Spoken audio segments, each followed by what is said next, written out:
पहले तो इस तो पहले कि मैं समाज सेवा की गल करा, वैसे मैं कुछ नहीं करती, समाज सेवा नहीं करती, दिल तो सेवा करती हाँ। आई नैवर से कि I belong to an organization, I belong to the community.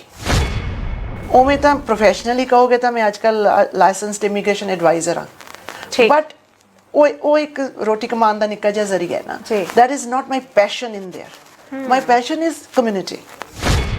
ਜਦੋਂ ਅਸੀਂ ਆਏ ਆ ਹਰਜੀਤ 2002 ਵਿੱਚ ਇੱਥੇ ਫੈਮਿਲੀ ਹਸਬੈਂਡ ਔਰ ਬੇਟੇ ਨਾਲ, ਉਸ ਵੇਲੇ ਕੁਝ ਨਹੀਂ ਸੀ ਜਿਹੜਾ ਕਿ ਕਮਿਊਨਿਟੀ ਨੂੰ ਸਪੋਰਟ ਕਰ ਰਿਹਾ ਹੈ। ਜਿਵੇਂ ਆਏ ਤੇ ਕੀ ਮਹਿਸੂਸ ਕੀਤਾ ਇੱਥੇ ਨਿਊਜ਼ੀਲੈਂਡ ਆ ਕੇ ਕੀ ਵੱਖਰਾ ਲੱਗਿਆ ਤੁਹਾਨੂੰ? ਖੁਸ਼ੀ ਹੋਈ ਜਾਂ ਥੋੜੀ ਉਦਾਸੀ ਹੋਈ? ਸੱਚੀ ਦੱਸਾਂ, ਪਹਿਲੇ 10 ਦਿਨ ਬਹੁਤ ਉਦਾਸੀ ਹੋਈ। ਆਈ ਵਾਜ਼ ਲਿਟਰਲੀ ਕ੍ਰਾਈਂਗ, ਰੋਂਦੀ ਸੀ ਅੰਦਰ ਬੈਠ ਕੇ। ਕਸੂਰ ਮੇਰਾ ਸੀ, क्योंकि मैं ये समझा कि बस न्यूजीलैंड उतरे तो मेरे वास्ते जॉबां पई है, मेरे वास्ते नौकरी पई है, मैनू बंदे भी जानते मिल जाएंगे, which is not true.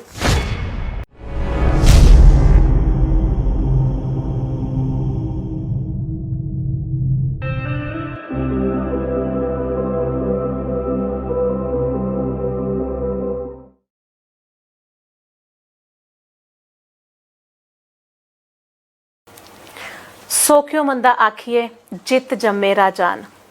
Kiwi TV देख रहे सारे ही दर्शकों नूं हरजीत वालों प्यार भरी सत श्री अकाल। लेडीज़ फस्ट प्रोग्राम लैके असीं हाज़र होने आ किवी टीवी दे खास व्यूअर्स दे लई, ते अज इस प्रोग्राम दी जिहड़ी अगली किश्त है, इस दे विच तुहाडे नाल मिलवाउण दे लई मैं लैके आई निमी बेदी जी नूं। निमी बेदी जी, जी आया। सत श्री अकाल, thank you Harjeet, thank you for inviting me to ladies first. ਸਾਡੇ ਧੰਨ ਭਾਗ ਜੀ। ਨਿਮੀ ਬੇਦੀ ਹੋਰਾਂ ਬਾਰੇ ਮੈਂ ਦੱਸ ਦਿਆਂ, ਛੋਟੇ ਛੋਟੇ ਹੁੰਦੇ ਸੀ ਜਦੋਂ ਤੇ ਝਿਲਮਿਲ ਤਾਰੇ ਪ੍ਰੋਗਰਾਮ ਜਿਨ੍ਹਾਂ ਨੇ ਦੇਖਿਆ ਉਹਨਾਂ ਨੂੰ ਇਹ ਚਿਹਰਾ ਜ਼ਰੂਰ ਯਾਦ ਹੋਏਗਾ। ਕਾਫੀ ਸਾਲਾਂ ਤੋਂ ਨਿਊਜ਼ੀਲੈਂਡ ਦੇ ਵਿੱਚ ਵਸਦੇ ਨੇ ਤੇ ਬਹੁਤ ਹੀ ਵਧੀਆ ਢੰਗ ਦੇ ਨਾਲ ਕਮਿਊਨਿਟੀ ਦੇ ਵਿੱਚ ਆਪਣੀਆਂ ਜਿਹੜੀਆਂ ਸੇਵਾਵਾਂ ਦਿੰਦੇ ਨੇ, ਵੱਖ-ਵੱਖ ਆਰਗੇਨਾਈਜੇਸ਼ਨਸ ਦੇ ਨਾਲ ਕੰਮ ਕਰ ਰਹੇ ਨੇ। ਸੋ ਅੱਜ ਇਹਨਾਂ ਦੇ ਸਫ਼ਰ ਦੇ ਬਾਰੇ ਜਾਣਦੇ ਹਾਂ। ਨਿਮੀ ਜੀ, ਸਭ ਤੋਂ ਪਹਿਲਾਂ ਤੁਸੀਂ ਇਹ ਦੱਸੋ ਕਿ ਅੱਜ ਕੱਲ੍ਹ ਤੁਸੀਂ ਇੱਥੇ ਨਿਊਜ਼ੀਲੈਂਡ ਦੇ ਵਿੱਚ ਕਿਹੜੀ ਆਰਗੇਨਾਈਜੇਸ਼ਨ ਦੇ ਨਾਲ ਕੰਮ ਕਰ ਰਹੇ ਹੋ ਤੇ ਕੀ ਹੋਰ ਸੇਵਾਵਾਂ ਜਿਹੜੀਆਂ ਤੁਸੀਂ ਆਮ ਸਮਾਜ ਸੇਵਾ ਜਿਹੜੀ ਕਰ ਰਹੇ ਹੋ ਉਸ ਦੇ ਬਾਰੇ ਵੀ ਜ਼ਰੂਰ ਦੱਸਣਾ। ਪਹਿਲੇ ਤਾਂ ਇਸ ਤੋਂ ਪਹਿਲੇ ਕਿ ਮੈਂ ਸਮਾਜ ਸੇਵਾ ਦੀ ਗੱਲ ਕਰਾਂ, ਵੈਸੇ ਮੈਂ ਕੁਝ ਨਹੀਂ ਕਰਦੀ, ਸਮਾਜ ਸੇਵਾ ਨਹੀਂ ਕਰਦੀ, ਦਿਲ ਤੋਂ ਸੇਵਾ ਕਰਦੀ ਹਾਂ, ਦੈਟਸ ਇਟ। ਪਰ ਮੈਂ ਇੱਕ ਗੱਲ ਦੱਸਾਂ ਦਰਸ਼ਕਾਂ ਨੂੰ, ਹਰਜੀਤ ਨੇ ਇਹ ਕਿਹਾ ਕਿ ਬਈ ਮੈਂ ਝਿਲਮਿਲ ਤਾਰੇ ਕਰਦੀ ਸੀ, लेकिन ये जी जर्नी है ना, वो झिलमिल तारे तो झीलों तक है। क्या बात सो तुसी ये भी कहा कि चेहरा पहचानते हो, चेहरा बहुत बदल गया भाई। At that time I was निमी दीदी, now I am निमी दादी। देखो प्यारी तो कन्ने तक गया, सो निमी ओही है, नैनक्श ओही ने, ते मैनू नहीं लगता कि बहुत ज्यादा फर्क पिया। सो तुसी इस वेले भी उन्ने खूबसूरत हो जिन्ने उस समय दे विच सी। मेहरबानी। साडे वालों सारे दे वालों बहुत बहुत सत्कार तुहाडे लई। Thank you. तुसीं जरूर दसो कि तुसीं अजकल की कर रहे हो। हाँ श्योर। मैं actually Harjeet organization as such किसी एक नाल बिलोंग नहीं ना मैं करना चाहती हाँ, वैसे I am associated with the Auckland Sikh Society, associated with Punjabi Cultural Association, I'm associated with New Zealand Indian Central Association, Manuka Indian Association, गिन रही हूं मैं, association with Sahayata, nice। I mean association लंबी है। Recent past ਤੁਸੀਂ ਦੇ ਲੋਗੇ ਤਾਂ ਮੈਂ ਰੋਟਰੀ ਨਾਲ ਵੀ ਐਸੋਸੀਏਟਡ ਰਹੀ ਹਾਂ ਨਿਊਜ਼ੀਲੈਂਡ। ਠੀਕ। ਐਸੋਸੀਏਸ਼ਨ ਸ਼ਾਇਦ ਹੋਰ ਵੀ ਬੜੀਆਂ ਆਰਗੇਨਾਈਜੇਸ਼ਨਸ ਹਨ ਹੈਗੀਆਂ, ਬਟ I never say कि I belong to an organization, I belong to the community, because अपने आप ਨੂੰ मैं community development practitioner ही समझदी हाँ, और मेरा ख्याल मैं है भी हुई हाँ जी। उमें तो प्रोफेशनली कहोगे तो मैं आजकल लाइसेंस्ड इमीग्रेशन एडवाइजर हाँ, बट वो एक रोटी कमान का निक्का जिहा जरिया है ना, that is not my passion in their, my passion is community. बिल्कुल। क्यों रीजन भी दसांगी तुहानूं मैं अपनी गल्लां बातां च, रीजन कहो तो मैं दस दियां। जरूर दसो, हुण शुरू कीता है। हाँ जी, क्योंकि जदों असीं आए हाँ हरजीत 2002 विच इत्थे फैमिली हसबैंड और बेटे नाल, उस वेले कुछ नहीं सी जिहड़ा कि कम्यूनिटी नूं सपोर्ट कर रहा है। मतलब we needed somebody to guide us, but there was nothing. So 2002 च ਇਹ ਨਿਊਜ਼ੀਲੈਂਡ ਆਏ ਸੀ। ਉਸ ਵੇਲੇ ਦੀ ਗੱਲ ਹੈ ਜਦੋਂ ਬਹੁਤ ਜ਼ਿਆਦਾ ਭਾਰਤੀ ਜਾਂ ਪੰਜਾਬੀ ਭਾਈਚਾਰੇ ਦੇ ਲੋਕ ਇੱਥੇ ਨਹੀਂ ਸਨ ਹੁੰਦੇ ਤੇ ਵਿਰਲੇ ਟਾਵੇਂ ਪਰਿਵਾਰ ਹੁੰਦੇ ਸੀ। ਸੋ ਉਹਨਾਂ ਦਿਨਾਂ ਦੇ ਵਿੱਚ ਜਦੋਂ ਤੁਸੀਂ ਨਵੇਂ ਆਏ, ਤੁਸੀਂ ਆਪਣੇ ਪਰਿਵਾਰ ਦੇ ਨਾਲ ਆਏ ਸੀ? जी हाँ, मेरे हस्बैंड और बेटा, आई हैव वन सन, ऐसे तीनों जने आए सी पीआर लेके। ਪੀਆਰ ਲੈ ਕੇ ਆਏ ਸੀ, ਠੀਕ। ਸੋ ਜਦੋਂ ਪੀਆਰ ਲੈ ਕੇ ਤੁਸੀਂ ਨਵੇਂ ਆ ਗਏ ਤੇ ਆ ਕੇ ਉੱਥੋਂ ਤੁਸੀਂ ਕਿਹੜੇ ਸ਼ਹਿਰ ਚੋਂ ਆਏ ਸੀ? ਲੁਧਿਆਣਾ ਤੋਂ ਆਏ ਸੀ ਮੈਂ। ਬਰਥ ਤਾਂ ਮੇਰਾ ਜਲੰਧਰ ਦਾ ਹੈ, ਠੀਕ। ਸੋ ਪੜ੍ਹਾਈ ਲਿਖਾਈ ਸਾਰਾ ਜੀਵਨ ਜਲੰਧਰ ਦਾ ਹੈ, ਲੇਕਿਨ ਆਫਟਰ ਮੈਰਿਜ ਵਾਲਾ ਜੀਵਨ ਜਿਹੜਾ 18 ਸਾਲ ਲੁਧਿਆਣੇ 'ਚ, so we came from Ludhiana. Okay, so after marriage 18 ਸਾਲ ਲੁਧਿਆਣੇ ਇਹਨਾਂ ਨੇ ਲੰਘਾਏ ਨੇ, ਉਸ ਤੋਂ ਬਾਅਦ ਇਹ ਨਿਊਜ਼ੀਲੈਂਡ ਆਏ ਨੇ। ਲੁਧਿਆਣੇ ਤੋਂ ਨਿਊਜ਼ੀਲੈਂਡ ਆ ਕੇ ਤੁਹਾਨੂੰ ਲੱਗਦਾ ਸੀ ਕਿ ਤੁਸੀਂ ਕਿੱਥੇ ਆ ਗਏ, ਜਾਂ ਤੁਹਾਨੂੰ ਬਹੁਤ 18 ਸਾਲ ਨਹੀਂ, ਜ਼ਿਆਦਾ ਹੋ ਗਿਆ ਯਾਰ, 14 ਸਾਲ। ਅੱਛਾ, 14 ਸਾਲ। 15 ਸਾਲ। ਇਹ 4 ਸਾਲ ਇਹਨਾਂ ਦੀ ਉਮਰ ਦੇ ਵਿੱਚੋਂ ਜ਼ਰੂਰ ਕੱਟ ਲਈਏ। ਕੱਟ ਸੋ ਤੁਸੀਂ ਜਿਵੇਂ ਆਏ ਤੇ ਕੀ ਮਹਿਸੂਸ ਕੀਤਾ ਇੱਥੇ ਨਿਊਜ਼ੀਲੈਂਡ ਆ ਕੇ? ਕੀ ਵੱਖਰਾ ਲੱਗਿਆ ਤੁਹਾਨੂੰ? ਖੁਸ਼ੀ ਹੋਈ ਜਾਂ ਥੋੜੀ ਉਦਾਸੀ ਹੋਈ? ਸੱਚੀ ਦੱਸਾਂ, ਪਹਿਲੇ 10 ਦਿਨ ਬਹੁਤ ਉਦਾਸੀ ਹੋਈ। ਆਈ ਵਾਜ਼ ਲਿਟਰਲੀ ਕ੍ਰਾਈਂਗ, ਰੋਂਦੀ ਸੀ ਅੰਦਰ ਬੈਠ ਕੇ। ਕਸੂਰ ਮੇਰਾ ਸੀ, ਕਿਉਂਕਿ ਮੈਂ ਇਹ ਸਮਝਿਆ ਕਿ ਬਸ ਨਿਊਜ਼ੀਲੈਂਡ ਉਤਰੇ ਤੇ ਮੇਰੇ ਵਾਸਤੇ ਜੌਬਾਂ ਪਈਆਂ, ਮੇਰੇ ਵਾਸਤੇ ਨੌਕਰੀ ਪਈ ਹੈ, ਮੈਨੂੰ ਬੰਦੇ ਵੀ ਜਾਣਦੇ ਮਿਲ ਜਾਣਗੇ, ਵਿਚ ਇਜ਼ ਨਾਟ ਟਰੂ। ਸੋ ਜਦੋਂ ਅਸੀਂ ਉੱਥੋਂ ਤੁਰਨਾ ਹੁੰਦਾ ਹੈ ਤੇ ਸੁਪਨਿਆਂ ਦੇ ਦੇਸ਼ ਲਈ ਤੁਰਨਾ ਹੁੰਦਾ ਹੈ, ਬਹੁਤ ਵੱਖਰੀ ਹੁੰਦੀ ਹੈ ਸਾਡੀ ਸੋਚ ਜਦੋਂ ਅਸੀਂ ਕਿਸੇ ਜਗ੍ਹਾ ਤੇ ਗਏ ਨਹੀਂ ਹੁੰਦੇ। ਕਹਿੰਦੇ ਕੋਈ ਪੰਛੀ ਵੀ ਉਡਾਰੀ ਲਾ ਕੇ ਕਿਤੇ ਦੂਰ ਦੁਰੇਡੇ ਜਾਂਦਾ ਹੈ ਤੇ ਸ਼ਾਮ ਜਦੋਂ ਢਲਦੀ ਹੈ ਤੇ ਉਹਦੇ ਵੀ ਦਿਲ ਨੂੰ ਕੁਝ ਹੁੰਦਾ ਹੈ ਕਿ ਮੈਂ ਘਰ ਨੂੰ ਵਾਪਸ ਪਰਤ ਜਾਵਾਂ। ਬਸ ਸੋ ਜਦੋਂ ਤੁਸੀਂ ਇੱਥੇ ਆਏ ਤੇ ਤੁਹਾਨੂੰ ਲੱਗਿਆ ਕਿ ਇੱਥੇ ਤੁਹਾਨੂੰ ਥੋੜੀ ਸਟਰਗਲ ਕਰਨੀ ਪੈਣੀ ਹੈ, ਜ਼ੀਰੋ ਤੋਂ ਲਾਈਫ ਸ਼ੁਰੂ ਕਰਨੀ ਪੈਣੀ ਹੈ। ਬਿਲਕੁਲ। ਉੱਥੇ ਉਹਨਾਂ ਦਿਨਾਂ ਦੇ ਵਿੱਚ ਕੀ ਕਰਦੇ ਸੀ ਜਦੋਂ ਕਿਹੜੀ ਜੌਬ ਛੱਡ ਕੇ ਆਏ ਸੀ? ਮੈਂ ਡਾਇਰੈਕਟਰ ਸੀ ਜੀ ਹਰਕ੍ਰਿਸ਼ਨ ਪਬਲਿਕ ਸਕੂਲ ਲੁਧਿਆਣਾ ਦੇ ਵਿੱਚ ਜੀ। ਮਤਲਬ about 3000 children C under, 100 teachers C under ਜੀ। ਸੋ ਫੁੱਲ ਫਲੈਜਡ ਐਸਟੈਬਲਿਸ਼ਡ ਸੀਗੀ ਤੇ ਆਪਣਾ ਮੈਂ ਕੋਚਿੰਗ ਸੈਂਟਰ ਵੀ ਚਲਾਉਂਦੀ ਸੀ, ਬੇਦੀ ਸਟੱਡੀ ਵੇਸ ਕਰਕੇ। ਬੱਚੇ ਹਾਲੇ ਤੱਕ ਮੈਨੂੰ ਲੱਭ ਲੈਂਦੇ ਆ ਫੇਸਬੁੱਕ ਤੇ, ਬੜਾ ਪਿਆਰ ਕਰਦੇ ਆ, ਸਟਿਲ ਦੇ ਆਰ ਮੈਰਿਡ, ਦੇਖਣਗੇ ਕਈ। ਜੀ। ਸੋ ਸਾਰੇ ਬੱਚਿਆਂ ਨੂੰ ਪਿਆਰ ਜੀ। ਸੋ ਸੋ ਵੈਲ ਐਸਟੈਬਲਿਸ਼ਡ ਸੀ। ਹਸਬੈਂਡ ਲਾਇਰ ਸੀਗੇ, ਬੇਟਾ ਕਨਵੈਂਟ ਚ ਪੜ੍ਹ ਰਿਹਾ ਸੀ, ਐਵਰੀਥਿੰਗ ਵਾਸ ਗੁੱਡ। ਪਰ ਹਸਬੈਂਡ ਨੂੰ ਬੜਾ ਸ਼ੌਕ ਸੀ ਬਾਹਰ ਜ਼ਰੂਰ ਜਾਣਾ ਹੈ। ਮੇਰੇ ਫਾਦਰ ਨੂੰ ਵੀ ਬਹੁਤ ਸ਼ੌਕ ਸੀ। ਉਹ ਕਹਿੰਦੇ ਹੁੰਦੇ ਸੀ ਕਿ ਲਾਈਫ, ਹਿਊਮਨ ਲਾਈਫ ਇੱਕ ਮਿਲੀ ਹੈ ਨਾ, ਘੁੰਮੋ, ਬਿਲਕੁਲ ਜਾਓ। ਸਹੀ। ਔਰ ਕਹਿੰਦੇ ਹੁੰਦੇ ਸੀ ਉਹ ਗੁਰੂ ਨਾਨਕ ਦੇਵ ਜੀ ਵਾਲੀ ਗੱਲ ਕਿ ਉੱਜੜ ਜਾਓ, ਇਸ ਲਈ ਕਿਉਂਕਿ ਤੁਸੀਂ ਬਾਹਰ ਜਾ ਕੇ ਹੋਰਾਂ ਨੂੰ ਵੀ ਨਾਲ ਤਾਰੋਗੇ। ਜੀ। ਆਈ ਡੋਂਟ ਨੋ ਅਸੀਂ ਕੁਝ ਕੀਤਾ ਕਿ ਨਹੀਂ, ਮੈਂ ਉਹਨਾਂ ਦੀ ਉਮੀਦਾਂ ਨੂੰ ਪੂਰਾ ਕੀਤਾ ਕਿ ਨਹੀਂ, but I have tried at least. ਉਹ ਕਹਿੰਦੇ ਹੁੰਦੇ ਸੀ ਕਿ ਜੋ ਕੁਝ ਦੇ ਸਕਦੇ ਹੋ ਦਿਓ, ਕਿਉਂ ਨਹੀਂ ਦਿੰਦੀ, ਜਾ, ਯੂ ਹੈਵ ਦ ਕੈਪੈਸਿਟੀ, ਗੋ। ਸਹੀ। ਮੈਂ ਨਹੀਂ ਆਣਾ ਚਾਹੁੰਦੀ ਸੀ, ਹਸਬੈਂਡ ਆਣਾ ਚਾਹੁੰਦੇ ਸੀ ਜੀ। ਤਾਂ ਫਾਦਰ ਮੇਰੇ ਕਹਿੰਦੇ ਸੀ ਜਾ, ਠੀਕ ਕਹਿੰਦਾ ਉਹ, ਚੱਲ। ਅੱਛਾ। ਫਿਰ ਜਦੋਂ ਇੱਥੇ ਫਿਰ ਕਿਵੇਂ ਜੌਬ ਲੱਭਣੀ ਸ਼ੁਰੂ ਕੀਤੀ? ਕਿਵੇਂ ਤੁਸੀਂ ਆਪਣੇ ਆਪ ਨੂੰ ਥੋੜਾ ਹੌਸਲੇ 'ਚ ਲਿਆਂਦਾ 10 ਦਿਨਾਂ ਬਾਅਦ? ਸੋ ਪਹਿਲੇ ਤਾਂ ਫਰਸਟ ਡੇ ਹੀ ਮੈਂ ਸ਼ੁਰੂ ਕਰ ਦਿੱਤਾ ਕਿ ਅਖਬਾਰ ਦੇ ਦਿਓ ਮੈਨੂੰ, ਮੈਂ ਜੌਬ ਲੱਭਣੀ ਹੈ, ਨਿਊਜ਼ਪੇਪਰ ਦੇਖ ਕੇ। First day I was like, ਅੱਜ ਸੋਚਦੀ ਹਾਂ ਕਿ ਨਹੀਂ ਮੈਂ ਪਾਗਲ ਸੀ ਯਾਰ, ਥੋੜਾ ਜਿਹਾ ਤਾਂ ਆਪਣੇ ਆਪ ਨੂੰ ਟਾਈਮ ਦੇਣਾ ਚਾਹੀਦਾ ਸੀ। ਮੈਂ ਨਿੱਜੀ ਤੌਰ ਤੇ ਮਹਿਸੂਸ ਕਰਦੀ ਹਾਂ, ਬਹੁਤ ਜਣਿਆਂ ਦੇ ਨਾਲ ਮੇਰੀ ਜਿੱਦਾਂ ਗੱਲ ਵੀ ਹੁੰਦੀ ਹੈ ਤੇ ਉਹ ਇਹ ਦੱਸਦੇ ਨੇ ਕਿ ਜਦੋਂ ਤੁਸੀਂ ਨਵੇਂ ਆਉਂਦੇ ਹੋ ਸਾਡੇ 'ਚ એનર્ਜੀ ਲੈਵਲ ਬਹੁਤ ਹੁੰਦਾ ਹੈ। ਸੋ ਤੁਹਾਡਾ ਵੀ ਵਾਕਈ ਮੈਨੂੰ ਗੱਲ ਸੁਣ ਕੇ ਲੱਗਦਾ ਕਿ ਉਸ ਟਾਈਮ ਤੇ એનર્ਜੀ ਲੈਵਲ ਇੰਨਾ ਹਾਈ ਸੀਗਾ ਕਿ ਪਹਿਲੇ ਦਿਨ ਹੀ ਅਖਬਾਰ ਤੋਂ ਨੌਕਰੀਆਂ ਲੱਭਣੀਆਂ ਤੇ ਅਪਲਾਈ ਕਰਨਾ। ਸੋ ਇਹ ਕਿਤੇ ਨਾ ਕਿਤੇ ਦਰਸਾਉਂਦਾ ਹੈ ਕਿ ਫੁੱਲ ਔਨ એનર્ਜੀ ਸੀ ਤੁਹਾਡੇ 'ਚ। ਫੁੱਲ ਔਨ ਵਾਕਈ ਸੀਗੀ, ਬਹੁਤ એનર્ਜੀ ਤੇ ਸੀ। ਕਿਹੜੀਆਂ ਜੌਬਸ ਦੇਖਦੇ ਸੀ ਇੱਥੇ ਤੁਸੀਂ? ਮੈਂ ਉਸ ਵੇਲੇ ਇਹ ਰੈਡੀ, ਵੈਸੇ ਦੇਖਦੀ ਟੀਚਿੰਗ ਸੀ। ਅੱਛਾ। ਟੀਚਿੰਗ ਜੌਬਸ ਹੀ ਦੇਖਦੀ ਸੀ, ਪਰ ਟੀਚਰ ਰਜਿਸਟਰਡ ਨਹੀਂ ਸੀ ਮੈਂ। ਕਰਾ ਕੇ ਨਹੀਂ ਆਈ ਸੀ ਰਜਿਸਟ੍ਰੇਸ਼ਨ। ਆਈ ਨਿਊ ਕਿ ਜਾ ਕੇ ਕਰਾ ਲਾਂਗੇ, ਪਰ ਇਟ ਵਾਸ ਅ ਪ੍ਰੋਸੈਸ, ਆ ਕੇ ਉਹਨੂੰ ਟਾਈਮ ਲੱਗਣਾ ਸੀ। ਸੋ ਟੀਚਿੰਗ ਕੋਈ ਸੰਭਾਵਨਾ ਤਾਂ ਹੈ ਨਹੀਂ ਸੀ। ਦੇਖਦੀ ਟੀਚਿੰਗ ਸੀ, ਟੀਚਿੰਗ ਟਾਈਪ ਮਿਲ ਜਾਏ, ਕੁਝ ਨਹੀਂ ਮਿਲ ਰਿਹਾ ਸੀ ਮੈਨੂੰ। ਫਸਟ 10 ਡੇਜ਼ ਇਹੀ ਸੋਚਦੀ ਰਹੀ ਕਿ ਕਿਹੜੀਆਂ ਜੌਬਸ ਤੁਹਾਨੂੰ ਅਖਬਾਰ ਦੇ ਵਿੱਚੋਂ ਲੱਭ ਰਹੀਆਂ ਸੀ? ਪਿਕਿੰਗ, ਪੈਕਿੰਗ, ਹੈ ਨਾ ਜੀ। And you will be surprised to know ਕਿ 2 ਡੇਜ਼ ਮੈਂ ਪਿਕਿੰਗ ਵਾਸਤੇ ਗਈ, ਸਟ੍ਰਾਬੇਰੀ ਪਿਕਿੰਗ ਕੀਤੀ। ਅੱਛਾ ਜੀ। And it was like physical, ਕਦੀ ਲਾਈਫ 'ਚ ਕੰਮ ਨਹੀਂ ਕੀਤਾ। ਮਾਈ ਗॉड, ਉਸ ਦਿਨ ਆ ਕੇ ਮੈਂ ਫਿਰ ਬਹੁਤ ਰੋਈ। ਮੈਂ ਕਿਹਾ ਵੀ ਇਹ ਤਾਂ ਇੰਡੀਆ ਵਾਪਸ ਜਾਣਾ ਪਏਗਾ, ਇਹ ਨਹੀਂ, ਆਪਣੇ ਕੋਲੋਂ ਫਿਜ਼ੀਕਲ ਨਹੀਂ ਹੋ ਪਾਣਾ ਮੇਰੇ ਕੋਲੋਂ। I am made for something else. ਫਿਰ ਬਾਬਾ ਜੀ ਅੱਗੇ ਜਾ ਕੇ ਅਰਦਾਸ ਕੀਤੀ, ਗੁਰਦੁਆਰਾ ਸਾਹਿਬ ਗਈ। ਮੈਂ ਕਿਹਾ ਜੇ ਤੂੰ ਮਹਾਰਾਜ ਇੱਥੇ ਲੈ ਕੇ ਆਇਆ ਹੈ ਵਿਦ ਅ ਪਰਪਸ ਲੈ ਕੇ ਆਇਆ ਹੈ, that means you know, Waheguru ਨੂੰ ਤਾਂ ਪਤਾ ਨਾ ਕਿਉਂ ਉਹਨਾਂ ਨੇ ਉੱਥੋਂ ਕੱਢ ਕੇ ਇੱਥੇ ਲਿਆਂਦਾ। ਕੋਈ ਨਾ ਕੋਈ ਕਾਰਨ ਕੁਝ ਤਾਂ ਹੈ ਉਹਦੇ ਪਿੱਛੇ। I have to do something, so find something for me. So ਮੇਰੀ ਲਾਈਫ ਅਰਦਾਸ ਦੇ ਸਿਰ ਤੇ ਚੱਲੀ ਹੈ ਔਰ ਉਹ ਪੂਰੀ ਹੋਈ ਹੈ। ਐਸੀ ਅਰਦਾਸ ਕਰਨਾ ਨਹੀਂ ਜਾਣਦੇ, ਜਦੋਂ ਸਹੀ ਕਰਨੇ ਉਦੋਂ ਪੂਰੀ ਹੁੰਦੀ ਹੈ। ਬਿਲਕੁਲ। ਅਸੀਂ ਸਾਡੇ ਵਿਊਅਰਸ ਵੀ ਮੰਨਦੇ ਹੋਣਗੇ, ਮੈਂ ਵੀ ਜੀ। ਇਹ ਚੀਜ਼ ਮੰਨਦੀ ਹਾਂ ਕਿ ਦਿਲ ਤੋਂ ਨਿਕਲੀ ਹੋਈ ਅਰਦਾਸ ਜਿਹੜੀ ਉਹ ਬਿਲਕੁਲ। ਕਬੂਲ ਜ਼ਰੂਰ ਹੁੰਦੀ ਹੈ। ਅੱਜ ਵੀ ਸੋਚਦੀ ਹਾਂ ਤੇ ਰੌਂਗਟੇ ਖੜੇ ਹੁੰਦੇ ਆ। ਸੋ ਉਹ ਜਿਹੜੀ ਜੌਬ ਸੀ ਫਿਜ਼ੀਕਲ, ਤਾਂ ਮੇਰੇ ਹਸਬੈਂਡ ਨੇ ਕਿਹਾ ਸੀ 2 ਦਿਨ ਬਾਅਦ, no you are not doing, stay home, मिल जाएगा। ਜੀ और मिल गया। मैं हत्थी लिख के, मतलब कोई टाइप नहीं किया, कोई प्रिंट नहीं किया, जी। हैंड रिटन एप्लीकेशन मैं भेजी सी। ਕਿਹੜੀ ਕੰਪਨੀ 'ਚ? ईसॉल होम ट्यूटर्स उदों हुंदा सी। ਅੱਛਾ ਜੀ। So it's now English language partners. ਹਾਂਜੀ ਉੱਥੇ ਮੈਂ ਐਪਲੀਕੇਸ਼ਨ ਭੇਜੀ ਤੇ 2 ਦਿਨ ਬਾਅਦ ਉਹਨਾਂ ਨੇ ਬੁਲਾ ਲਿਆ, ਇੰਟਰਵਿਊ ਕਰ ਲਿਆ, ਰਜਿਸਟ੍ਰੇਸ਼ਨ ਦੀ ਲੋੜ ਨਹੀਂ ਸੀ। ਸੋ 5 ਇਅਰਸ ਮੈਂ ਉੱਥੇ ਕੰਮ ਕੀਤਾ। ਹਾਊ ਇੰਟਰਸਟਿੰਗ ਕਿ ਹੱਥ ਦੇ ਨਾਲ ਲਿਖ ਕੇ, ਜਿੱਥੇ ਅਸੀਂ ਅੱਜ ਜੌਬ ਮਾਰਕੀਟ ਦੀ ਗੱਲ ਕਰਦੇ ਹਾਂ ਤੇ ਤੁਸੀਂ ਆਪਣਾ CV ਉਹ ਵੀ ਪ੍ਰੋਪਰਲੀ ਪ੍ਰੋਫੈਸ਼ਨਲੀ ਤੁਹਾਡਾ ਬਣਿਆ ਹੋਣਾ ਚਾਹੀਦਾ ਹੈ, ਫਿਰ ਤੁਸੀਂ ਕਵਰ ਲੈਟਰ ਲਿਖਦੇ ਹੋ ਉਹ ਵੀ ਇੰਪ੍ਰੈਸਿਵ ਹੋਣੀ ਚਾਹੀਦੀ ਹੈ। ਸੋ ਉਹਨਾਂ ਵੇਲੇ ਦੀ ਗੱਲ ਹੈ ਜਦੋਂ ਹੱਥ ਦੇ ਨਾਲ ਲਿਖੀ ਹੋਈ ਐਪਲੀਕੇਸ਼ਨ ਜਿਹੜੀ ਉਹ ਐਕਸੈਪਟ ਕਰ ਲਈ ਗਈ। ਮੇਰੇ ਖਿਆਲ ਹੈ ਕਿ ਉਹ ਕਿਵੇਂ ਦਾ ਐਕਸਪੀਰੀਅੰਸ ਰਿਹਾ ਤੁਹਾਡੇ ਲਈ, ਤੇ ਉਹ ਦਿਨ ਬਹੁਤ ਖੁਸ਼ੀ ਭਰਿਆ ਹੋਏਗਾ। बहुत वेरी हैप्पी आई वॉज।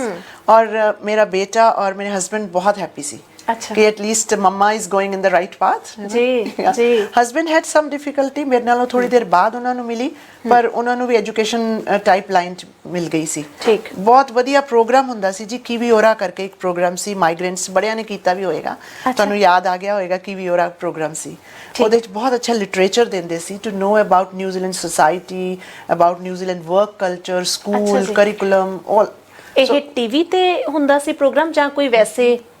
ਨਹੀਂ, ਇਹ ਘਰ ਘਰ ਜਾ ਕੇ ਪੜ੍ਹਾਉਂਦੇ ਸੀ ਮਾਈਗ੍ਰੈਂਟਸ ਨੂੰ ਜੀ। ਤੇ luckily my husband was one of the educators, ਉਹਨਾਂ ਨੂੰ ਜੌਬ ਮਿਲ ਗਈ ਸੀ। ਠੀਕ। ਉਹਨਾਂ ਨੇ 5 ਇਅਰਸ ਜੌਬ ਕੀਤੀ ਉਹਨਾਂ ਨੇ ਉੱਥੇ। ਮੈਂ ਇਧਰੋਂ ਈਸੋਲ ਚ ਕਰ ਰਹੀ ਸੀ, ਉਧਰ ਕਰ ਰਹੀ ਸੀ। ਸੋ ਵੈਰੀ ਕੰਪੈਟੀਬਲ ਰੋਲ, ਸਾਨੂੰ ਦੋਨਾਂ ਨੂੰ ਕਮਿਊਨਿਟੀ ਚ ਲਿਆ ਕੇ ਖੜਾ ਕਰ ਦਿੱਤਾ। ਸਾਡੇ ਰੋਲਸ ਨੇ ਜੀ। ਸੋ ਉਹ ਪ੍ਰੋਗਰਾਮ ਫੈਸਿਲਿਟੇਟਰ ਬਣ ਗਏ ਤੇ ਤੁਸੀਂ ਟੀਚਰ ਐਂਡ ਕੋਆਰਡੀਨੇਟਰ ਮੈਂ ਕਰਨ ਲੱਗ ਪਈ। ਕੀ ਬਾਤ। ਸੋ ਕਹਿੰਦੇ ਨੇ ਜਿਹੜੀ ਚੀਜ਼ ਨੂੰ ਤੁਸੀਂ ਸ਼ਿੱਦਤ ਦੇ ਨਾਲ ਚਾਹੁੰਦੇ ਹੋ ਤੁਹਾਡੇ ਵੱਲ ਖਿੱਚੀ ਚੱਲੀ ਆਉਂਦੀ ਹੈ। ਐਬਸੋਲੂਟਲੀ। ਸੋ ਉਸ ਤੋਂ ਬਾਅਦ ਫਿਰ ਤੁਸੀਂ ਕਿਹੜੀਆਂ ਹੋਰ ਜੌਬਸ ਕੀਤੀਆਂ, ਕਿਹੜੇ ਹੋਰ ਰੋਲਸ ਦੇ ਵਿੱਚੋਂ ਨਿਕਲੇ ਹੋ, ਤੇ ਕੋਈ ਐਸਾ ਰੋਲ ਜਿਹੜਾ ਅੱਜ ਵੀ ਤੁਹਾਡੇ ਮਨ ਨੂੰ ਬੜਾ ਨਜ਼ਦੀਕ ਹੋਏ ਤੇ ਤੁਸੀਂ ਸੋਚਦੇ ਹੋ ਕਿ ਨਹੀਂ ਉਹ ਜੌਬ ਮੇਰੀ ਬੈਸਟ ਸੀ, ਜਾਂ ਫਿਰ ਤੁਸੀਂ ਅੱਜ ਵਾਲੇ ਆਪਣੇ ਰੋਲ ਤੋਂ ਸੰਤੁਸ਼ਟ ਹੋ? ਵੈਲ ਅੱਜ ਵਾਲਾ role is a mix role. ਜੇ ਅੱਜ ਦੀ ਰੋਲ ਮੈਂ ਗੱਲ ਕਰਾਂ, ਅੱਜ ਤਾਂ ਮੈਂ ਪਾਰਟ ਟਾਈਮ ਇਮੀਗ੍ਰੇਸ਼ਨ ਐਡਵਾਈਸ ਵੀ ਕਰ ਰਹੀ ਹਾਂ, ਪਾਰਟ ਟਾਈਮ ਮੈਂ ਕਾਉਂਸਲ ਦੇ ਕੰਟਰੈਕਟ ਕਮਿਊਨਿਟੀ ਰਿਲੇਟਡ ਕੋਆਰਡੀਨੇਸ਼ਨ ਕਰਦੀ ਹਾਂ, ਕੰਟਰੈਕਟ ਕਰਦੀ ਹਾਂ, ਪਾਰਟ ਟਾਈਮ ਮੈਂ ਫੈਮਿਲੀ ਵੀ ਦੇਖਦੀ ਹਾਂ। ਸੋ ਇਸ ਵੇਲੇ ਮਿਕਸ ਆਫ ਰੋਲਸ ਚੱਲ ਰਿਹਾ, ਵਿਚ ਇਜ਼ ਬਿਊਟੀਫੁਲ। ਬਹੁਤ ਅੱਛਾ ਲੱਗ ਰਿਹਾ ਮੈਨੂੰ, ਇੰਜੋਏ ਕਰ ਰਹੀ ਹਾਂ। Multitasking is my forte. ਪਰਮਾਤਮਾ ਨੇ ਉਹ ਦਿੱਤੀ ਹੋਈ ਹੈ ਕੈਪੈਸਿਟੀ ਮੈਨੂੰ, why not to use that capacity. ਜਦੋਂ ਤੱਕ ਇਨਸਾਨ ਕੋਲ ਹਿੰਮਤ ਰਹੇ, ਜਦੋਂ ਤੱਕ ਬਾਬਾ ਜੀ ਮੇਰ ਰੱਖਣਗੇ, ਜ਼ਰੂਰ ਕਰਾਂਗੀ। ਬਟ ਜੇ ਕਹੋ ਮੇਰੇ ਹਾਰਟ ਦੇ ਕਲੋਜ਼ ਕਿਹੜਾ ਰੋਲ ਹੈ ਜਿਹੜਾ ਕਿ ਮੈਂ ਅੱਜ ਤੱਕ ਬਹੁਤ ਇੰਜੋਏ ਕੀਤਾ ਹੈ, that was Auckland council's role. ਅੱਛਾ ਜੀ। ਆਕਲੈਂਡ ਕਾਉਂਸਲ ਉਦੋਂ ਮੈਨੂਕਾਓ ਸਿਟੀ ਕਾਉਂਸਲ ਹੁੰਦੀ ਸੀ। ਅੱਛਾ। ਉਹ ਵਾਲਾ ਰੋਲ ਜਿਹੜਾ ਸੀ ਮੈਨੂਕਾਓ ਸਿਟੀ ਕਾਉਂਸਲ ਵਾਲਾ, ਕਮਿਊਨਿਟੀ ਐਡਵਾਈਜ਼ਰ ਰੋਲ ਸੀਗਾ। ਠੀਕ। ਦੈਟ ਵਾਜ਼ ਐਕਚੁਅਲੀ ਜੋ ਮੇਰੀ ਇਨਰ ਸਪਿਰਿਟ ਹੈ, ਕਿਉਂਕਿ ਕਮਿਊਨਿਟੀ ਐਡਵਾਈਜ਼ਰੀ ਰੋਲ ਸੀ ਜੋ ਮੈਂ ਦੇਖਿਆ ਸੀ ਕਿ ਨਿਊਜ਼ੀਲੈਂਡ 'ਚ ਹੈ ਨਹੀਂ। ਆ ਕੇ ਜਦੋਂ ਮੈਂ ਆਈ ਸੀ, ਕੋਈ ਪ੍ਰੋਪਰ ਐਡਵਾਈਸ ਕਰ ਨਹੀਂ ਰਿਹਾ ਸੀ। ਮੇਰਾ ਆਪਣਾ ਐਕਸਪੀਰੀਅੰਸ ਜਿਹੜਾ ਕਿ ਮੈਂ ਫੀਲ ਕਰਦੀ ਸੀ ਹੋਣਾ ਚਾਹੀਦਾ ਸੀ ਮੈਨੂੰ, ਉਹ ਮੈਂ ਦਿੱਤਾ। ਸੋ ਬਹੁਤ ਇੰਜੋਏ ਕੀਤਾ ਉਸ ਰੋਲ ਨੂੰ। ਪਾਪਾ ਟੋਏ ਦੇ ਵਿੱਚ ਬੇਸਡ ਹੈਗੀ ਸੀ ਮੈਂ, ਔਰ ਉਹਨਾਂ ਦਿਨਾਂ ਦੇ ਵਿੱਚ ਉਸ ਰੋਲ ਤੋਂ ਬਾਅਦ ਇਨ ਪੁਲਿਸ ਵੀ ਉਹੋ ਜਿਹੇ ਰੋਲ ਨਿਕਲੇ, ਫਿਰ ਹੋਰ ਵੈਰੀ ਅਦਰ ਡਿਪਾਰਟਮੈਂਟਸ ਦੇ ਵਿੱਚ ਕਮਿਊਨਿਟੀ ਲਿਏਜ਼ਨ ਰੋਲਸ ਨਿਕਲ ਆਏ। At that time it was only council who was doing that role. ਅੱਛਾ ਜੀ। So ऐसे different areas, different advisors ਹੁੰਦੇ ਸੀ। So I was for Papa Toyoto, somebody else was for Manuriva, somebody else was for Howick, ਇਸ ਤਰ੍ਹਾਂ ਸੀ। So ਪੂਰਾ ਇੱਕ group ਹੁੰਦਾ ਸੀ council ਦੇ ਵਿੱਚ। ਬਹੁਤ ਵਧੀਆ ਰੋਲ ਸੀ, very close to community. Very nice. So ਕੋਈ ਵੀ ਰੋਲ ਹੈ, ਕੋਈ ਵੀ ਜੌਬ ਹੈ, ਜਦ ਤੱਕ ਉਹ ਤੁਹਾਡੇ ਦਿਲ ਦੇ ਨਜ਼ਦੀਕ ਨਹੀਂ, ਤੁਸੀਂ ਉਸ ਨੂੰ ਦਿਲੋਂ ਨਹੀਂ ਕਰ ਸਕਦੇ। ਸੋ ਤੁਹਾਡੇ ਰੋਲ ਸ਼ੁਰੂ ਤੋਂ ਜਿੰਨੇ ਤੁਹਾਨੂੰ ਮਿਲੇ ਨੇ, ਜਿੰਨੀਆਂ ਵੀ ਜੌਬਸ ਤੁਸੀਂ ਕੀਤੀਆਂ ਨੇ, ਸਾਰਾ ਕੁਝ ਤੁਹਾਡੇ ਦਿਲ ਦੇ ਕਰੀਬ ਰਿਹਾ, ਉਹ ਸਟ੍ਰਾਬੇਰੀ ਪਿਕਿੰਗ ਨੂੰ ਛੱਡ ਕੇ। ਸੋ ਫਿਰ ਵੀ ਮੈਨੂੰ ਲੱਗਦਾ ਕਿ ਉਹ ਇੱਕ ਤਜਰਬਾ ਤੁਸੀਂ ਹਾਸਲ ਕਰ ਰਹੇ। ਅਰੇ ਬਹੁਤ ਵੱਡਾ ਤਜਰਬਾ ਸੀ, ਕਿਉਂਕਿ ਅੱਜ ਮੈਂ ਉਹ ਸਾਰੇ ਪਿਕਰਸ ਪੈਕਰਸ ਦੀ ਰਿਸਪੈਕਟ ਕਰਦੀ ਹਾਂ। ਜੀ ਕਿਉਂ ਰਿਸਪੈਕਟ ਕਰਦੀ ਹਾਂ? ਆਈ ਨੋ ਕਿ ਉਹ ਮੇਰੇ ਬਸ ਦਾ ਨਹੀਂ ਸੀ। ਬਹੁਤ ਹਾਰਡ ਕੰਮ ਹੈ ਜੀ। ਬਿਲਕੁਲ। ਸੋ ਇਹ ਬਹੁਤ ਜ਼ਿਆਦਾ ਮਿਹਨਤ ਦਾ ਕੰਮ ਹੈ, ਤੇ ਇਸ ਦੇ ਨਾਲ ਜੇਕਰ ਮੈਂ ਗੱਲ ਕਰਾਂ, ਮੈਨੂੰ ਲੱਗਦਾ ਕਿ ਇਸ ਤਰ੍ਹਾਂ ਦੇ ਰੋਲ ਦੇ ਵਿੱਚ ਆ ਕੇ ਤੁਹਾਨੂੰ ਲੱਗ ਰਿਹਾ ਕਿ ਹੱਥੀਂ ਕਿਰਤ ਕਰਨੀ ਅਸੀਂ ਕਿਹਨੂੰ ਕਹਿੰਦੇ ਆ? ਬਿਲਕੁਲ ਜੀ ਬਿਲਕੁਲ। ਸੋ ਹੁਣ ਅਸੀਂ ਥੋੜਾ ਜਿਹਾ ਵਾਪਸ ਚੱਲਦੇ ਹਾਂ, ਜਦੋਂ ਤੁਸੀਂ ਜਲੰਧਰ ਦੇ ਵਿੱਚ ਸੀ ਮੈਰਿਜ ਤੋਂ ਪਹਿਲਾਂ, ਜੀ, ਝਿਲਮਿਲ ਤਾਰੇ ਦਾ ਸਬਬ ਕਿਵੇਂ ਬਣਿਆ ਸੀ? ਝਿਲਮਿਲ ਤਾਰੇ ਦੀ ਸਟੋਰੀ ਬਹੁਤ ਹੀ ਲੰਬੀ ਨਹੀਂ ਮੈਂ ਦੱਸਦੀ, ਪਰ ਇਨ ਬਰੀਫ ਦੱਸ ਦਿੰਦੀ ਆ ਕਿ ਅਸੀਂ ਜਿਹੜੇ ਘਰ 'ਚ ਰਹਿੰਦੇ ਸੀ ਨਾ, ਸਾਡੇ ਨੇਬਰਸ ਦੇ ਵਿੱਚ ਇੱਕ ਸਿੰਧੀ ਅੰਕਲ ਜੀ ਰਹਿੰਦੇ ਸੀ। ਅੱਛਾ ਜੀ। So I was not married at that time. Mister Chandani, Mool Chandani C. I remember he was N engineer. ਤੇ ਮੈਂ ਹੀ ਯੂਜ਼ਡ ਟੂ ਸੀ ਕਿ ਮੈਂ ਡਰਾਮਾ ਪਾਰਟਿਸਿਪੇਟ ਕਰਦੀ ਸੀ, ਕਾਲਜ ਵਿੱਚ ਮੈਂ ਪੜ੍ਹਦੀ ਸੀ ਉਦੋਂ। ਤੇ ਉਹਨਾਂ ਨੇ ਮੇਰੇ ਫਾਦਰ ਨੂੰ ਕਿਹਾ ਕਿ ਬੇਟੀ ਤੁਹਾਡੀ ਟੈਲੈਂਟਡ ਲੱਗਦੀ ਹੈ ਤੇ ਮੈਂ ਦੂਰਦਰਸ਼ਨ 'ਚ ਇੰਜੀਨੀਅਰ ਹਾਂ ਨਾ ਜੀ। ਦੂਰਦਰਸ਼ਨ ਬਿਲਕੁਲ ਘਰ ਦੇ ਕੋਲ ਹੁੰਦਾ ਸੀ ਸਾਡੇ ਜੀ। ਤੇ ਤੁਸੀਂ ਇਹਨੂੰ ਭੇਜ ਕਿਉਂ ਨਹੀਂ ਦਿੰਦੇ ਉੱਥੇ ਡਿਫਰੈਂਟ ਪ੍ਰੋਗਰਾਮਸ ਵਾਸਤੇ? ਕੋਈ ਆਡੀਸ਼ਨ ਦੇ ਆਏ। She should do something, she has the talent to present, to anchor, host ਕਰਨਾ, ਕਿਉਂਕਿ ਉਹਨਾਂ ਨੂੰ ਪਤਾ ਸੀ ਮੈਂ ਕਾਲਜ ਦੇ ਵਿੱਚ ਕਰਦੀ ਰਹਿੰਦੀ ਹਾਂ ਕੁਛ ਨਾ ਕੁਛ। ਤੇ ਫਾਦਰ ਸਾਹਿਬ ਕਹਿੰਦੇ ਓਕੇ। ਤੇ ਹੀ ਵਾਸ ਵੈਰੀ ਲਿਬਰਲ। ਮੇਰੇ ਡੈਡ ਉਸ ਜ਼ਮਾਨੇ ਦੇ, ਤੁਸੀਂ ਦੇਖੋ ਕਿੰਨੇ ਸਾਲ ਪਹਿਲੇ, 50 ਸਾਲ 40 ਸਾਲ ਪਹਿਲੇ। ਦੇਖੋ ਤੁਸੀਂ ਆਪਣੀ ਏਜ ਆਪ ਦੱਸ ਰਹੇ ਹੋ। ਅਰੇ ਕੋਈ ਗੱਲ ਨਹੀਂ, I am young at heart. This is what matters. जी. So ਉਦੋਂ ਮੇਰੇ ਬ੍ਰਦਰ ਨੇ ਕਿਹਾ ਲੈ ਟੀਵੀ ਤੇ ਜਾਣਾ, you know at that was the time। TV ਤੇ ਕੌਣ ਕੰਮ ਕਰਦਾ, ਕੁੜੀਆਂ ਨੇ ਕੀ ਮਤਲਬ ਹੈ ਟੀਵੀ ਤੇ ਜਾਣ ਦਾ? So ladies first program, and I am talking about that, it's not very far. ਕਿੰਨੇ ਸਾਲ ਹੋ ਗਏ, I am still alive, you know. ਔਰ ਮੇਰਾ ਬ੍ਰਦਰ ਅੜ ਗਿਆ ਸੀ ਕਿ ਨਹੀਂ ਜਾਣਾ, ਕੁੜੀਆਂ ਦਾ ਕੀ ਮਤਲਬ ਹੈ। And my father supported me like anything. My mother was nowhere in between. ਉਹ ਕਹਿੰਦੇ ਸੀ ਆਪੇ ਲੜੀ ਜਾਓ, ਹੈ ਨਾ, find out karo in triangle। So I didn't have to convince my brother। My father said ਵੀ ਕਿਉਂ ਤੇਰੇ ਨਾਲੋਂ ਇਹ ਕੀ ਵੱਖਰੀ ਹੈ ਜੀ, ਹੈ ਨਾ, ਤੂੰ ਪੁੱਤਰ ਹੈ, ਤੂੰ ਜੇ ਕੁਝ ਵੀ ਚਾਹੇ ਕਰ ਸਕਣਾ ਤਾਂ ਆ ਕਿਉਂ ਨਹੀਂ ਕਰ ਸਕਦੀ? ਬਿਲਕੁਲ like that। So I ended up doing children's program ਜੀ। So ਬੱਚੋਂ ਕੇ ਲਈ ਹਿੰਦੀ ਦਾ ਹੁੰਦਾ ਸੀ ਤੇ ਝਿਲਮਿਲ ਤਾਰੇ ਪੰਜਾਬੀ ਦਾ ਹੁੰਦਾ ਸੀ ਜੀ। So ਮੈਂ ਕਿੰਨੇ ਸਾਲ ਕੀਤਾ ਹਰਜੀਤ? I'll tell you, ਮੇਰਾ ਖਿਆਲ 18 ਸਾਲ ਤਾਂ ਕੀਤਾ। ਅੱਛਾ, ਕਿਉਂਕਿ ਮੈਂ ਮੈਰਿਜ ਨਹੀਂ ਸੀ ਹੋਈ ਮੇਰੀ ਉਦੋਂ। ਤੇ ਆਫਟਰ ਮੈਰਿਜ ਵੀ ਕਰਦੇ? ਆਫਟਰ ਮੈਰਿਜ ਕੰਟੀਨਿਊਡ, ਕਿਉਂਕਿ ਮੇਰੀ ਇਨ-ਲॉज ਫੈਮਿਲੀ nobody said ਕਿ ਨਹੀਂ ਕਰਨਾ ਜੀ, said ਕਰੋ ਜੋ ਮਰਜ਼ੀ ਕਰੋ, do it। so that support I got। ਤੇ ਬੱਚੇ ਨੂੰ ਵੀ ਲੈ ਕੇ ਨਾਲ ਚਲੀ ਜਾਂਦੀ ਹੁੰਦੀ ਸੀ। ਅੱਛਾ, ਕੁਇਕਲੀ, ਮੈਨੂੰ ਪਤਾ ਅਸੀਂ ਜ਼ਿਆਦਾ ਸਮਾਂ ਨਹੀਂ ਲਾਉਣਾ, ਪਰ ਕੋਈ ਇੱਕ ਮੈਮਰੀ ਜਿਹੜੀ ਝਿਲਮਿਲ ਤਾਰੇ ਕਰਦੇ ਆ ਤੁਹਾਡੀ, ਜਿਹੜੀ ਅੱਜ ਵੀ ਤੁਸੀਂ ਸੋਚਦੇ ਹੋ ਤੇ ਯਾਦ ਤੁਹਾਨੂੰ ਆਉਂਦੀ ਹੈ? ਬਈ ਸੱਚੀ ਗੱਲ ਹੈ, ਇਸ ਤਰ੍ਹਾਂ ਕੋਈ ਇੰਡੀਵਿਜੂਅਲ ਇਸ ਤਰ੍ਹਾਂ ਮੈਮੋਰੀ ਤਾਂ ਨਹੀਂ, ਪਰਟੀਕੂਲਰ ਮੈਮੋਰੀ ਹੈਗੀ। ਫਸਟ ਪ੍ਰੋਗਰਾਮ ਦੀ ਮੈਮੋਰੀ ਜ਼ਰੂਰ ਹੈਗੀ ਹੈ। ਫਸਟ ਪ੍ਰੋਗਰਾਮ ਜਦੋਂ ਰਿਕਾਰਡ ਕਰਾਇਆ ਸੀ ਤੇ ਸਾਡੇ ਇਸ ਤਰ੍ਹਾਂ ਬੱਚੇ ਨਾ ਇਦਾਂ ਸੈਮੀ ਸਰਕਲ ਜਿਹਾ ਬਣਾ ਕੇ ਬਿਠਾ ਦਿੰਦੇ ਹੁੰਦੇ ਸੀ, ਸੈਂਟਰ 'ਚ ਮੈਂ ਬੈਠੀ ਹੁੰਦੀ ਸੀ ਤੇ ਨਾਮ ਪੁੱਛਣਾ ਸਾਰਿਆਂ ਦੇ, ਤੁਹਾਡਾ ਕੀ ਨਾਮ ਹੈ, ਕੀ ਸੁਣਾਓਗੇ, ਕੀ ਨਾਮ ਹੈ, ਕੀ ਸੁਣਾਓਗੇ। ਤੇ ਕਰਦੇ ਕਰਦੇ ਜੋ ਅਨਾਉਂਸ ਕਰਨਾ ਸੀ ਨੈਕਸਟ ਪ੍ਰੋਗਰਾਮ ਇੱਕ ਰਿਕਾਰਡਡ ਪ੍ਰੋਗਰਾਮ ਵਿੱਚ ਐਡ ਕਰਦੇ ਸੀ ਕਿ ਹੁਣ ਤੁਹਾਨੂੰ ਉਹ ਦਿਖਾਣੇ ਆ। ਅੱਛਾ ਜੀ। I just forgot that. ਕੋਈ ਹੱਥਾਂ 'ਚ ਕੁਝ ਨਹੀਂ ਫੜਿਆ ਹੁੰਦਾ ਨੂੰ, ਮੇਰੇ ਕੋਲ ਪਕੜਿਆ ਥੋੜੀ ਹੋਇਆ ਟੀਵੀ ਪ੍ਰੋਗਰਾਮਸ ਲਈ। ਸੋ ਆਈ ਫੋਰਗੋਟ ਕਿ ਕੀ ਅਨਾਉਂਸ ਕਰਨਾ ਹੈ। But it was my first program and I managed. I said oh ਮੈਂ ਨਹੀਂ ਦੱਸਣਾ, ਉਹ ਆਪੇ ਦੱਸਣਗੇ, right. So I managed in a way and the producer was so happy ਕਿ ਉਸ ਤੋਂ ਬਾਅਦ ਮੈਂ 18 ਸਾਲ ਪ੍ਰੋਗਰਾਮ ਹੀ ਕਰਦੀ ਰਹੀ। Very nice, it was lovely. I used to see Gurdas Maan ji ਉਸ ਵੇਲੇ ਰਿਕਾਰਡਿੰਗ ਕਰਨ ਆਉਂਦੇ ਹੁੰਦੇ ਸੀ ਦੂਰਦਰਸ਼ਨ 'ਚ। ਹੋਰ ਹੈਗੇ ਆ ਤੁਹਾਡੇ ਸੂਫੀ ਸਿੰਗਰ ਹੈ ਆਪਣੇ, ਉਹ ਆਉਂਦੇ ਹੁੰਦੇ ਸੀ। ਸੋ ਯਾ Lovely people, they have gone high up there ਜੀ। ਸੋ ਬੜਾ ਵਧੀਆ ਉਹ ਮਾਹੌਲ ਹੋਣਾ। ਸੋ ਫਿਰ ਅਸੀਂ ਵਾਪਸ ਹੁਣ ਤੁਹਾਨੂੰ ਨਿਊਜ਼ੀਲੈਂਡ ਲੈ ਆਉਂਦੇ ਹਾਂ। ਸੋ ਨਿਊਜ਼ੀਲੈਂਡ ਵਾਪਸ ਜਦੋਂ ਹੌਲੀ ਹੌਲੀ ਤੁਸੀਂ ਆਪਣੇ ਰੋਲਸ ਦੇ ਵਿੱਚੋਂ ਗਏ, ਸੋ ਆਕਲੈਂਡ ਕਾਉਂਸਲ ਵਾਲਾ ਰੋਲ ਤੁਹਾਡੇ ਦਿਲ ਦੇ ਬੜਾ ਨਜ਼ਦੀਕ ਸੀ ਤੇ ਤੁਸੀਂ ਛੱਡਿਆ ਕਿਉਂ? ਓ that's for family। ਸੋ ਮੈਂ ਰਿਜ਼ਾਈਨ ਕੀਤਾ ਸੀ ਕਿਉਂਕਿ ਬੱਚੇ, ਮੇਰੀ ਬਹੂ, ਮੇਰਾ ਬੇਟਾ, they wanted to move to Christchurch ਆਪਣੀ ਜੌਬਸ ਵਾਸਤੇ। ਉਹਨਾਂ ਨੇ ਆਪਣੇ ਫਰਦਰ ਫਿਊਚਰ ਵਾਸਤੇ ਦੇਖ ਕੇ ਉਹ ਵਿੱਚੋਂ 3 ਸਾਲ ਕ੍ਰਾਈਸਟਚਰਚ ਚਲੇ ਗਏ ਸੀ। ਤੇ ਮੈਂ ਬੱਚਿਆਂ ਬਗੈਰ ਨਹੀਂ ਰਹਿ ਸਕਦੀ, ਸੱਚੀ ਜੀ ਗੱਲ ਹੈ। ਮੈਨੂੰ ਨਹੀਂ ਪਤਾ ਬੱਚੇ ਰਹਿ ਸਕਦੇ ਆ ਕਿ ਨਹੀਂ, ਪਰ ਮੈਂ ਨਹੀਂ ਰਹਿ ਸਕਦੀ।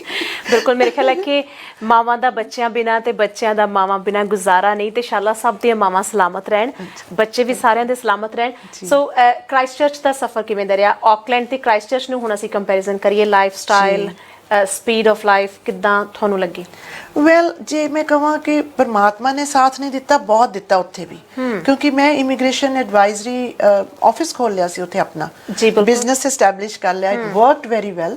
ਬਹੁਤ ਸੋਹਣਾ ਕੰਮ ਚੱਲਿਆ, ਬੜੇ ਕੇਸ ਕੀਤੇ, ਹਾਲੇ ਤੱਕ ਮੇਰੀ ਉੱਥੋਂ ਹੀ ਕੰਟੀਨਿਊਟੀ ਚੱਲ ਰਹੀ ਹੈ ਜੀ। ਮਤਲਬ on by word of mouth. ਸਹੀ। ਉੱਥੇ ਜਿਹੜੇ ਕਲਾਇੰਟਸ ਹੈਗੇ ਸੀ ਫਰਦਰ ਉੱਥੋਂ ਵੀ ਹੈਗੇ ਹੈ। ਖੂਬਸੂਰਤ ਸਫ਼ਰ ਸੀ, ਬਹੁਤ ਸੋਹਣੀ ਸਿਟੀ ਹੈ, ਪਰ ਜੇ ਕਹਾਂ ਮੇਰਾ ਦਿਲ ਲੱਗਿਆ ਸੀ, ਦਿਲ ਨਹੀਂ ਲੱਗਿਆ ਸੀ। ਆਕਲੈਂਡ ਤੁਸੀਂ ਮਿਸ ਕਰਦੇ ਹੋ। I do understand ਜੀ। ਸੋ ਨਾ ਆਕਲੈਂਡ ਦਾ ਜਿਹੜਾ ਇੱਕ ਆਪਣੀ ਵਾਰਮਥ ਹੈਗੀ ਹੈ ਆਕਲੈਂਡ ਦੇ ਵਿੱਚ। ਸਹੀ। ਸੋ ਵਾਹਿਗੁਰੂ ਨੇ ਐਸਾ ਫਿਰ ਚੱਕਰ ਚਲਾਇਆ ਸੀ, ਫਿਰ ਵਾਪਸ ਆ ਗਏ ਨਾਈਸ। ਆਕਲੈਂਡਸ ਨਾ ਦੇਖੋ ਅਸੀਂ ਬੈਠ ਕੇ ਅੱਜ ਜਿੱਥੇ ਪ੍ਰੋਗਰਾਮ ਕਰਨਾ ਸੀ ਤਾਂ ਤੁਸੀਂ ਵਾਪਸ ਆਏ ਸੀ ਆਕਲੈਂਡ। ਸੋ ਹੁਣ ਵਾਪਸ ਬੈਕ ਇਨ ਆਕਲੈਂਡ ਤੇ ਸਾਰਾ ਕੁਝ ਨਾਰਮਲ, ਮਲਟੀ ਰੋਲਸ ਹੈਗੇ ਨੇ ਤੁਹਾਡੇ ਕੋਲ, ਤੇ ਫੈਮਿਲੀ ਲਾਈਫ ਤੇ ਇੰਨੇ ਜ਼ਿਆਦਾ ਰੋਲਸ ਦੇ ਨੂੰ ਸੰਭਾਲਦੇ ਹੋਏ ਕੋਈ ਚੈਲੰਜ ਨਹੀਂ ਆਉਂਦਾ? ਸਮਟਾਈਮਸ ਚੈਲੰਜ ਆਉਂਦਾ ਹੈ, ਬਿਕੋਜ਼ ਏਜ ਤਾਂ ਤੁਹਾਨੂੰ ਸ਼ੋ ਕਰਦੀ ਹੈ ਨਾ ਆਪਣਾ ਕਿ ਭਾਈ ਹੁਣ ਤੂੰ ਥੱਕ ਜਾਨੀ ਹੈ, ਤੂੰ ਬੈਠ ਜਾ, ਉਹ ਵਾਲਾ ਚੈਲੰਜ ਆਉਂਦਾ ਹੈ ਸਮਟਾਈਮਸ। ਫਿਰ ਉਹਦੇ ਚ ਅਗੇਨ ਫੈਮਿਲੀ ਹੀ ਤੁਹਾਡੇ ਨਾਲ ਖੜਦੀ ਹੈ। My family comes to know ਕਿ ਅੱਜ ਨਿਮੀ ਬੇਦੀ ਜੀ ਥੱਕ ਗਏ ਹੈ, so she deserves a break, so no, that's what keeps me going। ਜੀ। ਸੋ ਹੁਣ ਅਸੀਂ ਜੇਕਰ ਗੱਲਾਂ ਸਾਰੀਆਂ ਗੱਲਾਂ ਦੀ ਇੱਕ ਗੱਲ ਕਹਿੰਦੇ ਹੁੰਦੇ ਨੇ, 100 ਹੱਥ ਰੱਸਾ ਤੇ ਸਿਰੇ ਤੇ ਗੰਢ। ਜੇਕਰ ਅਸੀਂ ਲੇਡੀਜ਼ ਫਸਟ ਪ੍ਰੋਗਰਾਮ ਕਰਨ ਬੈਠੇ ਹਾਂ ਤਾਂ ਓਬਵੀਅਸਲੀ ਤੁਸੀਂ ਇੱਕ ਜਿਵੇਂ ਹੁਣੇ ਆਪਣੀ ਸ਼ੇਅਰ ਕੀਤੀ ਸੀ ਜਿਹੜਾ ਤੁਹਾਡੇ ਨਾਲ ਹੋਇਆ ਕਿ ਤੁਹਾਡੇ ਬ੍ਰਦਰ ਨੇ ਅਪੋਜ਼ ਕੀਤਾ ਸੀ ਜਦੋਂ ਤੁਸੀਂ ਜਲੰਧਰ ਦੂਰਦਰਸ਼ਨ ਜਾਣਾ ਸੀ। ਨਿਊਜ਼ੀਲੈਂਡ ਦੀ ਕਮਿਊਨਿਟੀ ਦੇ ਵਿੱਚ ਵਿਚਰਦਿਆਂ ਤੁਸੀਂ ਕਦੇ ਮਹਿਸੂਸ ਕਰਦੇ ਹੋ ਕਿ ਲੇਡੀਜ਼ ਨੂੰ ਕਿਤੇ ਨਾ ਕਿਤੇ ਕਈ ਚੈਲੰਜਸ ਆਉਂਦੇ ਨੇ, ਇਸ ਤਰ੍ਹਾਂ ਦੇ ਫੇਸ ਕਰਨੇ ਪੈਂਦੇ ਨੇ ਕਿ ਮਰਦਾਂ ਦੇ ਬਰਾਬਰ ਉਹਨਾਂ ਨੂੰ ਹੱਕ ਕਹੇ ਜਾਂਦੇ ਨੇ, ਕਾਗਜ਼ਾਂ ਦੇ ਵਿੱਚ ਦਿੱਤੇ ਜਾਂਦੇ ਨੇ, ਕਿਤੇ ਨਾ ਕਿਤੇ ਪ੍ਰੈਕਟੀਕਲੀ ਸ਼ਾਇਦ ਨਹੀਂ ਦਿੱਤੇ ਜਾਂਦੇ? ਤੁਹਾਡੀ ਕੀ ਫੀਲਿੰਗ ਹੈ, ਕੀ ਮਹਿਸੂਸ ਕੀਤਾ ਤੁਸੀਂ? ਬਹੁਤ ਨਾਜ਼ੁਕ ਗੱਲ ਤੁਸੀਂ ਛੇੜ ਦਿੱਤੀ ਹੈ। ਬਹੁਤ ਲੰਬਾ ਟਾਈਮ ਨਹੀਂ ਹੈਗਾ ਆਪਣੇ ਕੋਲ, ਪਰ ਮੈਂ ਇਸ ਨੂੰ ਕਹਾਂਗੀ ਯੈਸ, ਚੈਲੰਜਸ ਆਉਂਦੇ ਹੈ। ਮੈਂ ਪਰਸਨਲੀ ਇਹਨੂੰ ਐਕਸਪੀਰੀਅੰਸ ਕੀਤਾ ਹੈ in community advisory role, in today's role in the community as a practitioner. ਬਹੁਤ ਚੈਲੰਜਸ ਆਉਂਦੇ ਹੈ। ਹਾਲੇ ਵੀ ਅਸੀਂ ਉੱਥੇ ਹੀ ਖੜੇ ਹਾਂ ਕਿ ਔਰਤ ਨੂੰ ਅੱਗੇ ਨਹੀਂ ਵਧਣ ਦੇਣਾ। ਪਰ ਨਾਲ ਦੇ ਨਾਲ ਮੈਂ ਇਹ ਜ਼ਰੂਰ ਔਰਤਾਂ ਨੂੰ ਵੀ ਕਹਿਣਾ ਚਾਹੁੰਦੀ ਹਾਂ, ਲੇਡੀਜ਼ ਪਲੀਜ਼ ਤੁਸੀਂ ਜੇ ਇਹ ਚਾਹੁੰਦੇ ਹੋ ਕਿ ਤੁਹਾਨੂੰ ਰਾਈਟਸ ਮਿਲਣ ਤੇ ਤੁਸੀਂ ਆਪਣੀਆਂ ਡਿਊਟੀਜ਼ ਨਾ ਭੁੱਲੋ ਪਲੀਜ਼, ਕਿਉਂਕਿ ਲਾਈਫ ਦੇ ਵਿੱਚ ਬੈਲੈਂਸ ਬਣਾ ਕੇ ਰੱਖਣਾ ਜ਼ਰੂਰੀ ਹੈ। ਸਾਡੀਆਂ ਗਰਲਸ ਦੇ ਵਿੱਚ ਇਹ ਬਹੁਤ ਇੱਕ ਭੈੜੀ ਆਦਤ ਹੈ ਕਿ ਜ਼ਰਾ ਕੁ ਜੇ ਪਾਵਰ ਮਿਲ ਜਾਏ ਨਾ, ਫਿਰ ਉਹ ਮਰਦ ਤੋਂ ਉੱਚਾ ਸਮਝਣ ਲੱਗ ਪੈਂਦੀ ਹੈ। ਬਰਾਬਰ ਸਮਝਣਾ ਹੈ ਪਲੀਜ਼, ਉੱਚਾ ਨਹੀਂ ਜਾਣਾ, ਉੱਚਾ ਨੀਵਾਂ ਕੋਈ ਨਹੀਂ ਹੈਗਾ। ਤੇ ਮੈਨ ਜਿਹੜੇ ਸਾਡੇ ਘਰਾਂ ਦੇ ਵਿੱਚ ਮਰਦ ਬੈਠੇ ਨੇ, ਪਲੀਜ਼ ਤੁਸੀਂ ਔਰਤ ਨੂੰ ਨੀਵਾਂ ਨਹੀਂ ਸਮਝਣਾ ਹੈਗਾ। ਇਟਸ ਆਲ ਇਕੁਅਲ ਹੋ ਕੇ ਚੱਲੋ, ਲਾਈਫ ਬਹੁਤ ਬਿਊਟੀਫੁਲ ਹੋ ਜਾਏਗੀ। that's what ladies first message is। ਕਿਆ ਬਾਤ ਹੈ।